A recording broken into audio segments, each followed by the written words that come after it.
রাগি pancake বানাতে আমি এখানে নিয়েছি 1 কাপ রাগি আটা, হাফ কাপ সুজি, নিয়েছি 1 teaspoon roasted flaxseed, sugarcane jaggery powder 1 teaspoon, নিয়েছি ডেসিকেটেড কোকোনাট, একটা এলাচ, রোস্টেড পিনাট 1 মুঠো, আর নিয়েছি মিডিয়াম সাইজের বানানা ছোট টুকরো করে। সব উপকরণকে মিক্সিতে দিয়ে অল্প পরিমাণে জল দিয়ে হাই স্পিডে ঘুরিয়ে নিলেই কিন্তু এই ব্যাটার তৈরি হয়ে যায়। ব্যাটারটা তৈরি করে নেবার পরে 10 মিনিট রেস্টে রেখে দিয়েছিলাম যাতে সুজিটা ফুলে নরম হয়ে যায়। ওদিকে বসিয়ে দিয়েছিলাম ধোসা তাওয়া গরম হয়ে গেছে। এবার তাওয়াতে আমি কোকোনাট অয়েল ব্রাশ করে দিয়েছি। তারপরে তাওয়ার উপরে দিয়ে দিয়েছি 2 টেবিল স্পুন ব্যাটার।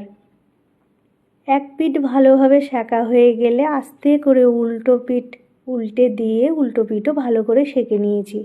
এইভাবে 2 পিঠ সেঁকে নিলেই তৈরি হয়ে গেল হেলদি রাগি প্যানকেক। এরপর আমি প্লেটিং করে দিয়েছি আর উপর দিয়ে একটু সাজিয়ে দিয়েছি বানানা স্লাইস দিয়ে। এইভাবে আপনারাও বানিয়ে নিন রাগি প্যানকেক আর এনজয় করুন ব্রেকফাস্টে অথবা ডিনারে ফ্যামিলির সাথে। বাড়িতে যদি ছোট বাচ্চা থাকে তাদেরকে দিতে পারেন এইভাবে হেলদি প্যানকেক, তাহলে কিন্তু ওরাও ভীষণ এনজয় করবে। সবাই এনজয় করুন আর ভালো থাকুন।